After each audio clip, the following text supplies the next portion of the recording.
করতে হবে। আমি রোজগার করে পড়ালেখা করতাম। বাবার ব্যবসায়ে লসের কথা শুনে আমার মাথার মধ্যে যেও বাজ পড়ে গেল।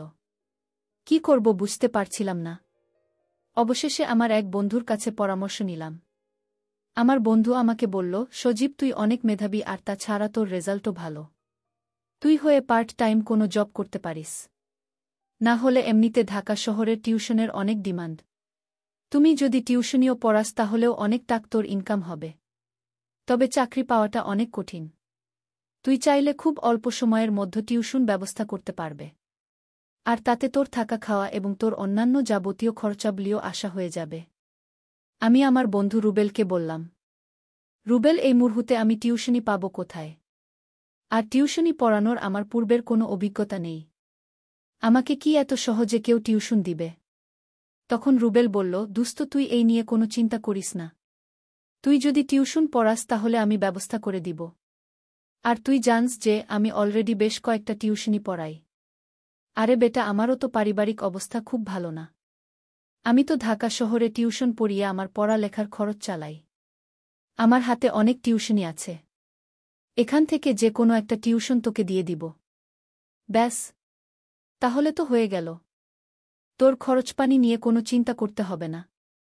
বন্ধু রুবেলের কথায় খুব আস্থা পেয়েছিলাম এবং রাজি হয়ে গিয়েছিলাম টিউশনি পড়াতে। পরের দিন বন্ধু রুবেল আমাকে বলল, সজীব তোর জন্য একটা টিউশনি বের করেছি। ক্লাস 9-এর ছাত্রী। মেয়ের বাবা নাই, 3-4 বছর আগে বাবা মারা গেছে। মেয়ের এক ভাই, সেইও আবার বিদেশে থাকে। ঢাকা শহরে নিজস্ব বাসা। আর এই সবগুলো তার বাবার পৈতৃক সম্পত্তি। অনেক ধনাঢ্য পরিবার। তো যদি ভালো করে পড়াতে পারিস তাহলে তোকে ভালো একটা বেতন দিবে। মেয়ে সায়েন্সের ছাত্রী। অত্যন্ত মেধাবী ছাত্রী।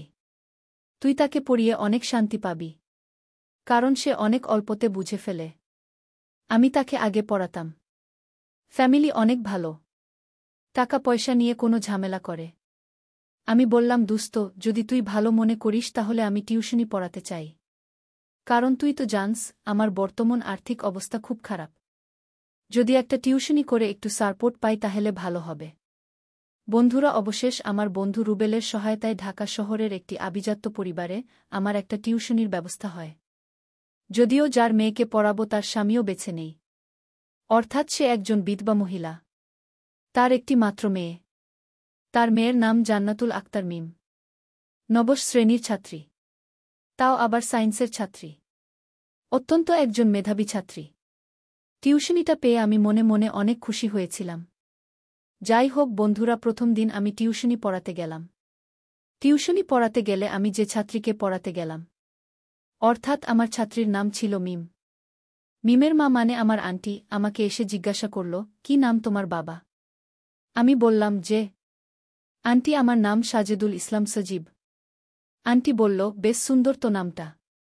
তো বাবা তোমার কি এর পূর্বের কোনো টিউশনের অভিজ্ঞতা আছে? আমি বললাম, জি আন্টি, আমার পূর্বের আরও 1-2 বছরের অভিজ্ঞতা আছে। যদিও সেখানে আমি মিথ্যা কথা বলেছিলাম, শুধুমাত্র একটি টিউশনি পাওয়ার জন্য। যাই হোক বন্ধুরা, প্রথম দিন আমি আমার টিউশনির সম্পাদন করলাম। তাদের সাথে পরিচয় পর্ব শেষ করলাম। আসার সময় আমার ছাত্রীর মা মানে আমার আন্টি আমাকে বলল, বাবা সজীব তুমি খুব সুন্দর করে কথা বলো। তোমাকে দেখতে খুব সুন্দর, খুব হ্যান্ডসাম। সত্যি কথা বলতে বাবা সজীব, তোমার আঙ্কেল তো বেঁচে নেই। আমারও একটি মাত্র ছেলে, সেও আবার বিদেশে থাকে। আর আমার একটি মাত্র মেয়ে। আমার মেয়েকে বাহিরে কোথাও পড়ালেখা করার জন্য দেই না।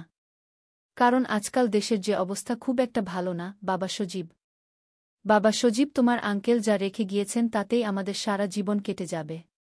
কিন্তু একটাই, আমার পরিবারের সদস্য সংখ্যা খুব একটা বেশি নেই।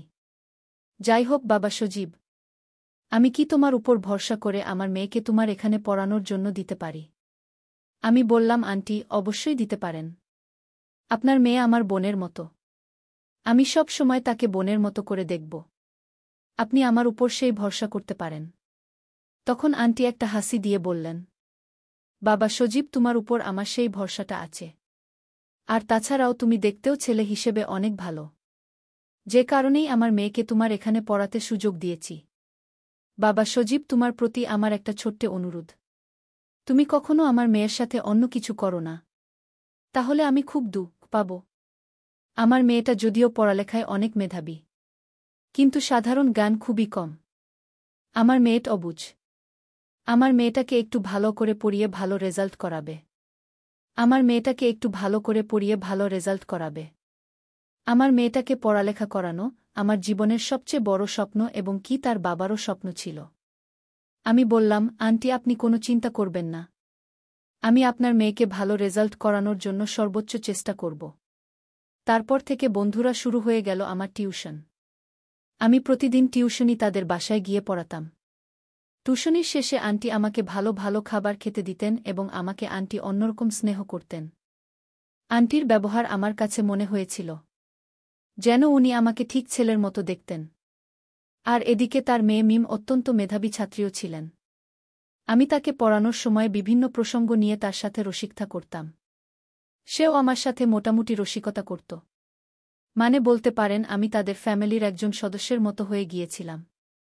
একটা সময় আসলো আন্টি এবং তার মেয়ে তাদের পরিবারের সব কিছুই আমার কাছে শেয়ার করত। এরকম ফ্যামিলিতে আমি টিউশনি পড়াতে পেরে সত্যি আমি খুব গর্বিত হয়েছিলাম। মাস শেষে তারা টাকা নিয়ে কোনো প্রকার ঝামেলা করত না। খুব সলিড লোক ছিল আর মাঝে মধ্যে আমি যদি কোনো টাকার পয়সার ক্রাইসিসে পড়ে যেতাম, তাহলে আন্টি আমাকে যথেষ্ট সহযোগিতা করতেন। এইভাবে বন্ধুরা আমির দিক 1 বছর পড়ালাম। পড়াতে পড়াতে আমি তাদের ফ্যামিলির সাথে একেবারে ফ্রি হয়ে গিয়েছিলাম। আর এদিকে আমার ছাত্রী এসএসসি পরীক্ষা দিয়েও ভালো রেজাল্ট করল। তাতে আমার ছাত্রীর মা অর্থাৎ আমার আন্টি আমার প্রতি অনেক ধন্যবাদ জ্ঞাপন করল এবং আমাকে বলল, বাবা সজীব তুমি আমার মেয়েকে ইন্টারমিডিয়েট ও 2 বছর পড়াবা। আমার মেয়েকে ইন্টারমিডিয়েট ও ভালো একটা রেজাল্ট করাবা। এটা তোমার কাছে আমার প্রত্যাশা। আমি বললাম ঠিক আছে। আপনি শুধু আমার জন্য দোয়া করবেন। যাই হোক বন্ধুরা এভাবে এই ফ্যামিলিতে টিউশন পড়াতে পড়াতে আমি মানে বলতে পারেন তাদের ফ্যামিলিতে একটা অংশ হয়ে গিয়েছি। তো একদিন আমাকে আন্টি বলতেছে, বাবা সজীব দেশের যে অবস্থা তো আজকাল কলেজ ইউনিভার্সিটিগুলো একেবারে বেপরোয়া হয়ে গিয়েছে। তো আমি চিন্তা করছিলাম যে তোমার আঙ্কেল যেহেতু বেছে নেই, তো আমার মেয়েটাকে ভালো একটা ছেলের সাথে বিয়ে দিয়ে দিতে। তো তোমার জানামতে যদি কোনো ভালো ছেলের সন্ধান থাকে, তাহলে অবশ্যই আমাকে জানাবা। ঠিক আছে বাবা সজীব। আমি বললাম ঠিক আছে আন্টি আমি চেষ্টা করব। তারপর বন্ধুরা একদিন হঠাৎ আন্টি আমাকে ফোন দিয়ে বলল, বাবা সজীব তুমি কোথায় আছো? তুমি একটু আমাদের বাসায় আসো তো। আমার মেয়ে মিম তার নানার বাড়ি চলে গেছে। তোমাকে নিয়ে একটু মার্কেটে যাব। একা একা যাইতে আমি খুব আনিজি ফিল করছি। একটু তাড়াতাড়ি চলে আসো তো বাবা। আমি বললাম ঠিক আছে আন্টি আমি আসছি। তারপর বন্ধুরা আন্টি মাকে নিয়ে সোজা মার্কেটে নিয়ে চলে গেল। মার্কেটে গিয়ে আন্টি আমাকে জিজ্ঞাসা করল, বাবা সজীব তোমার কি পছন্দ বলো? আজকে তোমাকে মার্কেট করে দেব বলে আমি তোমাকে নিয়ে এসেছি। আমি বললাম, আন্টি তো কি বলছেন এসব আন্টি? আমার তো সব কিছু আছে। আমার কিছুই লাগবে না। আপনি আপনার যা প্রয়োজন তা কিনেন। তখন আন্টি আমাকে বললেন, বাবা সজীব আমার খুব ইচ্ছা তোমাকে একদিন মার্কেট করে দেব। এ পর্যন্ত তো তোমাকে কোনো কিছু দিতে পারি নাই। তাই আমি চিন্তা করলাম আজকে আমি তোমাকে মার্কেট করে দেব। তারপর বন্ধুরা আর কি করব আমি বুঝতে পারছি না। হঠাৎ করে আন্টি আমার প্রতি দরদ যেন পূর্বের তুলনায় একটু বেড়েই চলছে। আমি বুঝতে পারছি না আন্টি কেন আমার সাথে এত দরদ দেখাচ্ছে। যাই হোক বন্ধুরা এভাবেই আমি আমার টিউশনে চালিয়ে যাচ্ছিলাম এবং আমার যে নরমালি একটা খরচ, এই খরচটা আমি আমার এই টিউশনি থেকেই বের করে নিয়েছিলাম। আর আমার পড়ালেখা চালিয়ে যাচ্ছিলাম। ঠিক এভাবেই আমার জীবনটা খুব ভালোভাবেই কাটছিল। তো এভাবে আমি প্রায় 2 বছর টিউশন করানোর পর একদিন রাত 11টার সময় আন্টি আমাকে ফোন দিয়ে বলল, বাবা সজীব কোথাও আছো তুমি? আমি বললাম, আন্টি আমি বাসায়। তখন আন্টি আমাকে বলল, বাবা সজীব বাসায় কেউ নেই। আমার মেয়ে মিম তার মামার বাড়িতেও বেড়াতে গিয়েছে। হঠাৎ করে আমি খুব অসুস্থ হয়ে পড়েছি। তুমি তাড়াতাড়ি আমাদের বাসায় একটু আসো। আমি বললাম, আন্টি তাহলে কি আমি ওষুধ নিয়ে আসব? আন্টি বলল, আরে না না, আগে তুমি আসো, তারপর আমি ডাক্তার দেখিয়ে ওষুধ আনব।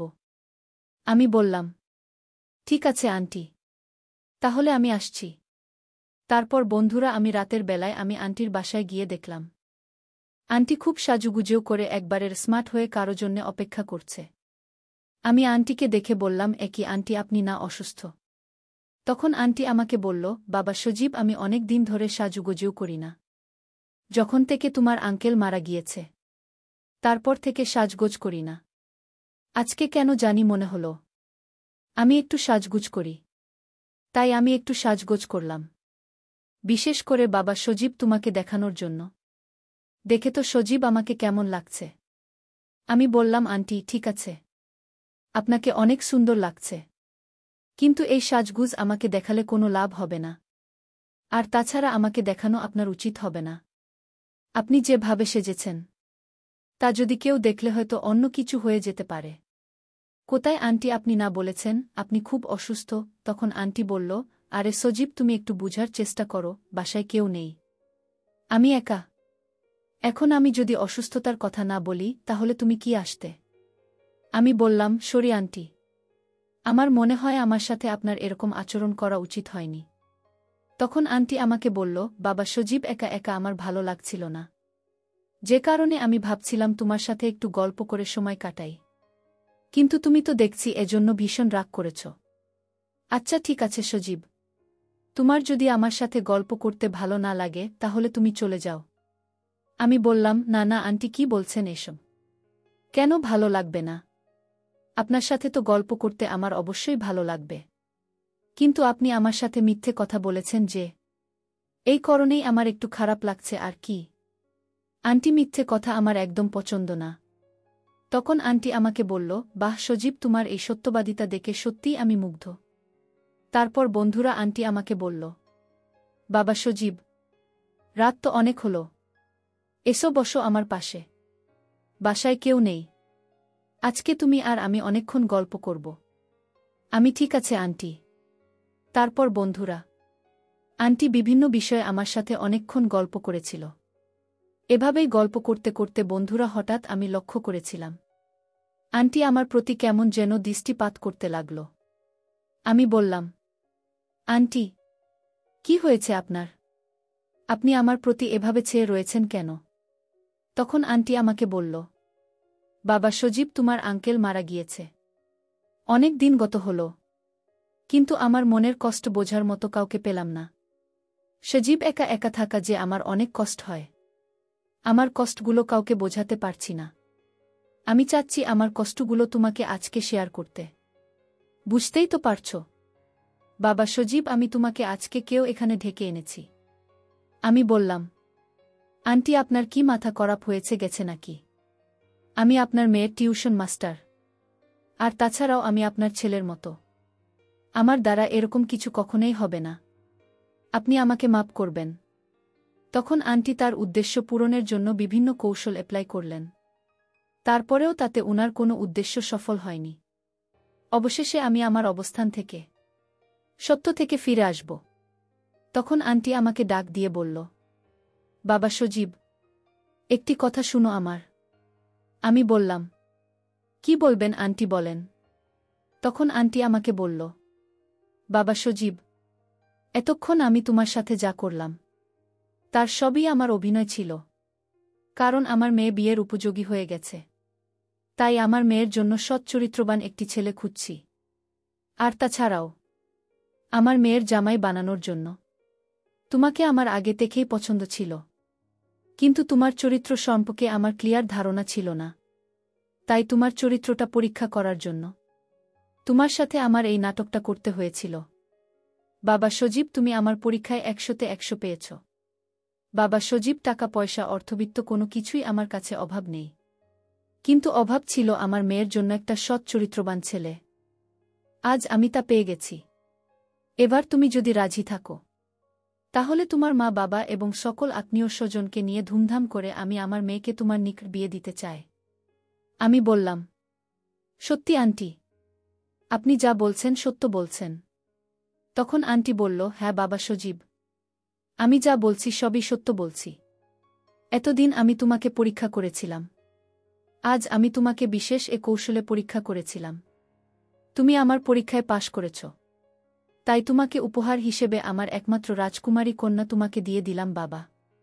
তুমি আমার মেয়েকে কোনোদিন কষ্ট দিও না বাবা। আমি বললাম, আন্টি, আপনি কোনো চিন্তা করবেন না। আমি আপনার মেয়েকে কোনোদিন কোনো কিছুর অভাব দিব না।